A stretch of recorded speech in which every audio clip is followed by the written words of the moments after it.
زما بیسټ فرینډ نه مو د ماشومتوب د هغه دوکان هم هغه سره زه ډېر زیات خوشحاله وم او ډېر خفه یم هغه پسې.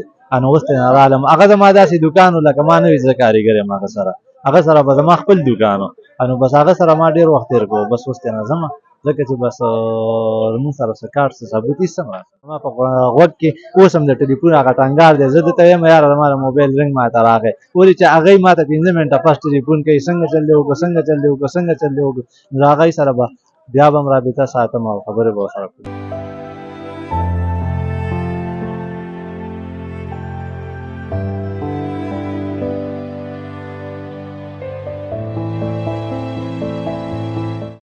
کتونکو کاشف عارف یم تورخم بارډر کې موجود یم. دلته به تاسو ګورئ د افغان کډوالو چې کومه د واپسۍ سلسله وه هغه روانه ده.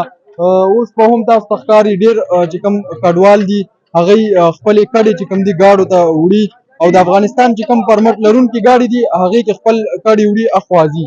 دلته موږ سره چې کوم دي مشران تاسو ته ښکاري دی چې کوم دي ماشومان اړولي دي د خپله فیملي اړولې ده. موږ سره یو مشر موجود دی، ټول ناول را سره خپل تعارف وکړئ. نوم هم څه دی؟ السلام علیکم ورحمت الله وبرکاتو. زما نوم اسدالدین دی، د کونړ ولایت یم او فی الحال به جلال آباد ته ځم، خو زه په ضلع صوابۍ ټوپۍ کې اوسېدم. نو په دلته کې تقریبا موږ ډېر وخت تېر کړو، خو اوس به ځو ځکه چې غیر رجسټر وو موږ او بس روان یو یار. نو موږ ماشومان چې کوم وو هغه ښوتې دي سهار د شپې تقریبا 11 بجې را رسېدلی یم څه د پاسه. نو تر اوسه پورې بس دغه ټرکونو والا سره خبره کړې، دغه سامان وامان هم پکې اوس بار کړو. بس دا چې کمپلیټ شي اخره شه انشاءالله موږ به اړوېږو. په صوابۍ کې به دې څه کار کولو؟ صوابۍ خو یو داسې سیمه ده چې هغه خو د زمیندارو کلی دی، د یو زرخیزه سیمه ده. نو هلته به دې کار څه کولو؟ عمر دې څومره شوی؟ عمر مې تقریبا ټوټل 22 سال هلته کې تېر کړو. ما خپله به هلته کې زمیندار هم کوله، خو زه خپله ټیلر یم او میزان ټیلر سره به ما کارګري کوله. زما بیسټ فرینډ نه مو د ماشومتوب د هغه دوکان هم هغه سره زه ډېر زیات خوشحاله وم او ډېر خفه یم هغه پسې. نو اوس ترې نه رالم، هغه زما داسې دوکان و لکه ما نه وي زه کارګر یم هغه سره به زما خپل دوکان و. نو بس هغه سره ما ډېر وخت تېر کړو. بس اوس ترې نه ځمه ځکه چې بس لمونځ سره څه کارت څه ثبوت هېڅ هم راته. ماشومان دې څومره دي؟ زما شکر دی 4 ماشومان دي او 2 سکول به یې وې که نه؟ فی الحال خو دلته کې سکول نه ویل، مدرسه ویله. زما لوریانې مشران دي، نو هغوی به مدرسه ویله، زامن مې واړه دي.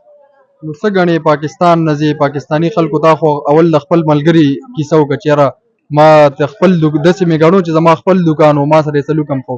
نو د نورو خلکو سلوک در سره څنګه؟ ما سره چې کوم کارګر و په دوکان کې کارګر و، هغوی ما سره داسې سلوک کوو لکه ما دا نه محسوسوله چې زه یو افغانی یم. نو هغوی به ما سره ګپ هم لګوي، موږ ټول افغانان یو.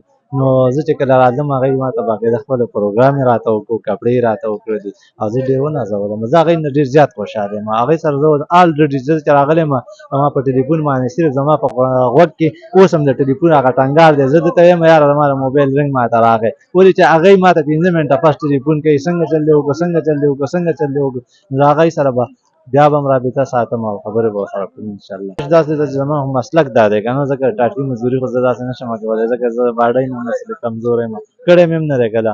نو ګورم به چاته کارګري به ګورم. نو څه رابطې دې شوي دي هلته خپل خپلوان یا نور څه وو؟ او شته خو لکه داسې د کاروبار یا داسې دغه په باره کې، ځکه چې نن سبا هر سړی هلته په خپل کار کې مصروف دی، بیزي دی. نو زما خپل داسې کم کار چې کوم دی، نو زما چې کوم ملګري به دلته کې شته، افغانستان کې هم شته دی. نو هغې کې زما د کوم ملګري دی هغې کې ټیلران نشته که نه.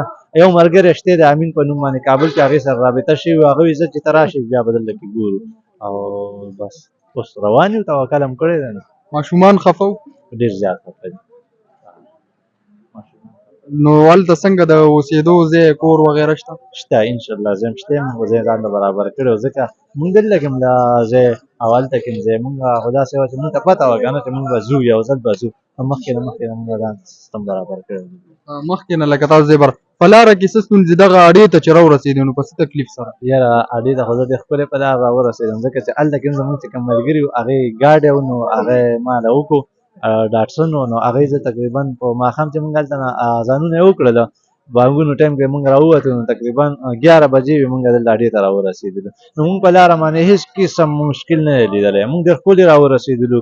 خو صرف دلته کې چې رالو بس دغه خلکو نه لږ خفه په دې شولو چې زمونږ هغه سامان د دومره روپو نه و چې هغه یې راله وړي په کمو روپو باندې که نه در افغانستان ته په دومره پیسو په څو روپو باندې اړوي دا خو راله صرف د دې بارډر نه هغه سایډ ته اړی هلته نه بیا بل ګاډی نیسو هغه به پته نه لګي چې هغه به بیا دا نو 100 روپۍ غواړي ګا ما نه لږ غوندې کې سامان و دلته کې ما په 20,000 روپۍ د ثوابۍ ټوپۍ نه په ټوپۍ کې د کونټیا د کلي نه سیند غاړې نه ما چې کوم کور نه سامان راوچت کړو د هغه ځای نه په 20,000 روپۍ باندې ما دلته کې ډارسن ما د سامان راوړو نو په 10,000 په 13,500 روپۍ راله دي نه صرف په بارډر نه اړی هلته بس پته نه لګي نور هلته کې افغانۍ هم دي او پته هم راته نشته چې په څو به جلال آباد پورې زه وړم دا راته پته نشته اخوا به لکه مطلب جلال دی چې تاله بارډر نه واړي بیا به خو خپلې پیسې نور بل ګاډی به کي هلته کې به بل ګاډی کوم پیسې به هم چینج کوم نو پته نه لګي که نه چې هلته کې به څه حساب صحیح خو ولې زه چې رالم ما هغه کوم سامان چې ما سره دی هغه ما ته ډېر قیمته پرېوتو هغه کوم پیسې چې ما نه ولګېدې